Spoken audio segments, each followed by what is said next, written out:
ഇന്ന് തന്നെ ഡൗൺലോഡ് ചെയ്യൂ. കാണൂ നിങ്ങളുടെ ഫേവറേറ്റ് ഷോസ്. എന്തൊക്കെയോ കേസിന്റെ കാര്യങ്ങളും പറഞ്ഞ് പോലീസുകാർ ഈ വീട്ടിൽ കയറി ഇറങ്ങുന്നു. എന്തെങ്കിലും സംശയത്തിന്റെ പേരിൽ നിങ്ങളെ രണ്ടുപേരും കൈവേലങ്ങ് വെച്ചോണ്ട് പോയാ ഞാൻ പിന്നെ ഒറ്റയ്ക്കായി പോവില്ലേ? അതുകൊണ്ട് ഞാൻ ഇങ്ങനൊരു തീരുമാനം എടുത്തത്. നീ അവിടെ എത്തുന്നവരെ എന്റെ ശബ്ദം ഉണ്ടാവും നിനക്ക് കൂട്ടിന്. അപ്പൊ നീ എന്നെ ശല്യം ചെയ്യാൻ ഒരുങ്ങിയിരിക്കുകയാണെന്ന് സാരം. ആ ആണെന്ന് കൂട്ടിക്കോ.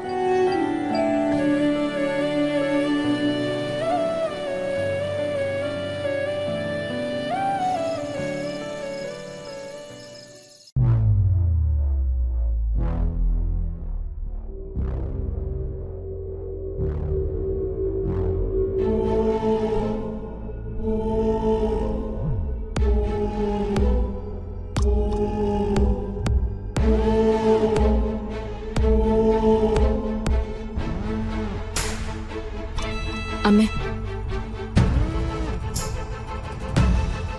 നിനക്കെന്തോ എന്നോട് പറയാനുണ്ടെന്ന് തോന്നുന്നു. ആ ഉണ്ട്. ഇനിയും അത് പറഞ്ഞില്ലെങ്കിൽ നഷ്ടപ്പെടുന്നത് എന്റെ ജീവിതമാണെന്ന് തോന്നി. എന്റെ കാര്യങ്ങൾക്ക് ഞാൻ തന്നെ തീരുമാനം എടുക്കാതെ പറ്റില്ലല്ലോ. നീ എന്ത് തീരുമാനം എടുക്കാൻ പോകുന്നത് അതാദ്യം കേക്കട്ടെ. രാജീവേട്ടൻ ഏതാണ്ട് എന്നെ ഉപേക്ഷിച്ച മട്ട. അതുകൊണ്ടാണല്ലോ ഡിവോഴ്സ് ലെറ്റർ വിട്ടിരിക്കുന്നത്. ഇവിടെയാണെങ്കിൽ 100 കൂട്ടം പ്രശ്നങ്ങൾ എടുത്ത് തലയിൽ വെച്ചിരിക്കാം എന്റെ അമ്മയും അച്ഛനും. രാജീവേട്ടന്റെ വീട്ടിലോ എനിക്ക് അവിടെ സ്ഥാനമില്ല. ഇങ്ങനെ പോയാ ഇവിടെയും സ്വസ്ഥതയോടെ എനിക്ക് നിൽക്കാൻ പറ്റുമെന്ന് തോന്നുന്നില്ല. അപ്പൊ പിന്നെ ഞാൻ ഈ കുഞ്ഞിനെയും കൊണ്ട് എന്ത് ചെയ്യും? അതുകൊണ്ട് എനിക്ക് കുഞ്ഞിനെ വേണ്ട. ശാരികേ, ഒരു കുഞ്ഞുണ്ടാവാൻ വേണ്ടി പ്രാർത്ഥനയും വഴിപാടുകളും കഴിപ്പിച്ച് അമ്പലങ്ങൾ തോറും കയറി ഇറങ്ങി നീ തന്നെയാണോ ഈ പറയുന്നേ? പറഞ്ഞു പോവും. സാഹചര്യം അതാ.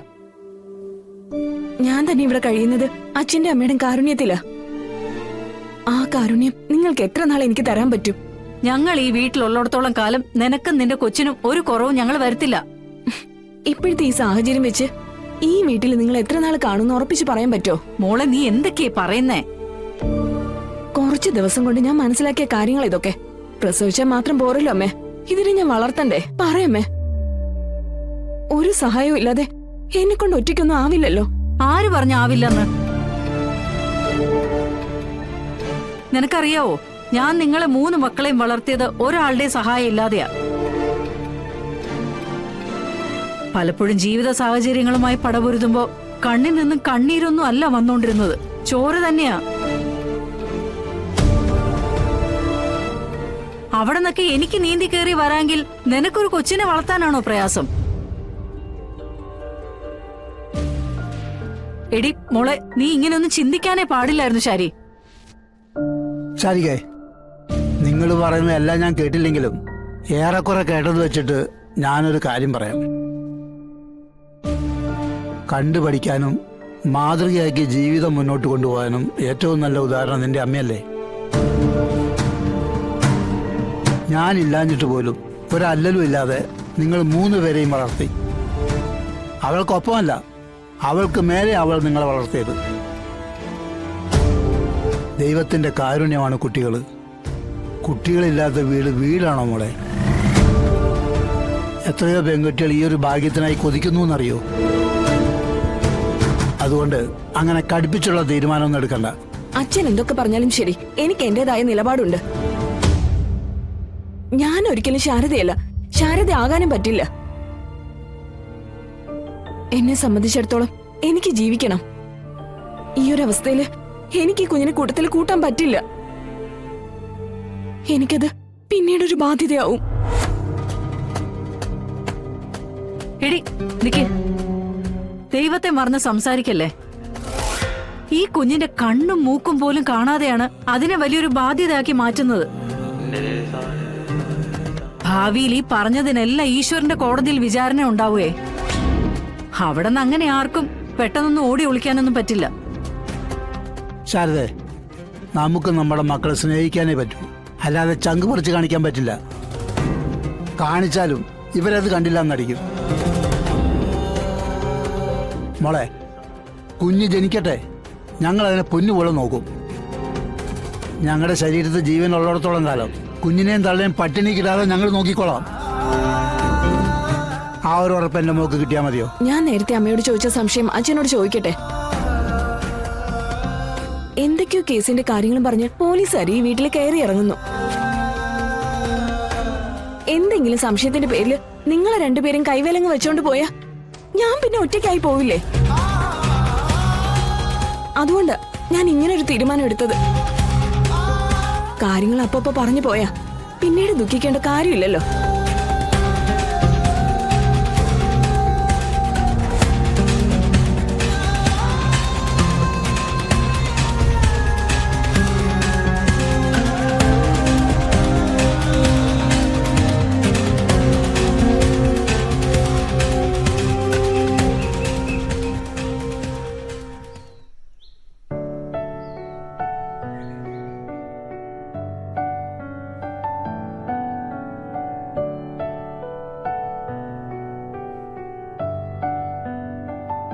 ഡോ പിള്ളേ, ഇതെന്താടോ? ആ അത് ഓരോ റീൽസാ സാറേ. ആ ഈ കുഞ്ഞു പിള്ളേരല്ലേ, ചിലതൊന്നും മനസ്സിലാവില്ല. ആ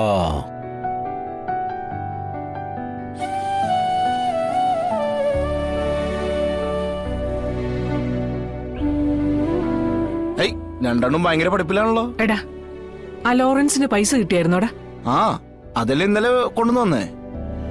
അപ്പോ ലോറൻസ് ഓക്കെ.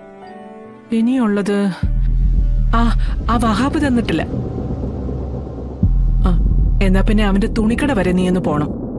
വാങ്ങിച്ചോണ്ട് പോകാൻ നേരം കാണിച്ച ഉത്സാഹം പണം തിരികെ തരുന്ന കാര്യത്തിൽ കാണിക്കുന്നില്ല. പണം ആവശ്യപ്പെട്ട് വിളിക്കും, എത്ര തവണ വേണമെങ്കിലും. കിട്ടിക്കഴിഞ്ഞ് വിളിക്കുമ്പോ ഫോണും എടുക്കത്തില്ല. എടുത്താ തന്നെ കൃത്യമായിട്ടുള്ളൊരു മറുപടി പറയുകയില്ല. എടാ, നീ അവിടം വരെ ഒന്ന് പോയി എന്താ അവന്റെ പ്രശ്നമൊന്നും അറിയണം. എന്റെ അമ്മ, തുണിക്കടയിലൊന്നും ഇപ്പൊ കച്ചവടം ഇല്ല. എല്ലാരും ഇപ്പൊ ഈ ഓൺലൈൻ പർച്ചേസിംഗ് ഒക്കെ അല്ലേ. പിന്നെ കടയിൽ കച്ചവടം ഉണ്ടാവോ? എടാ, അതൊന്നും നമ്മൾ അറിയേണ്ട കാര്യമില്ല.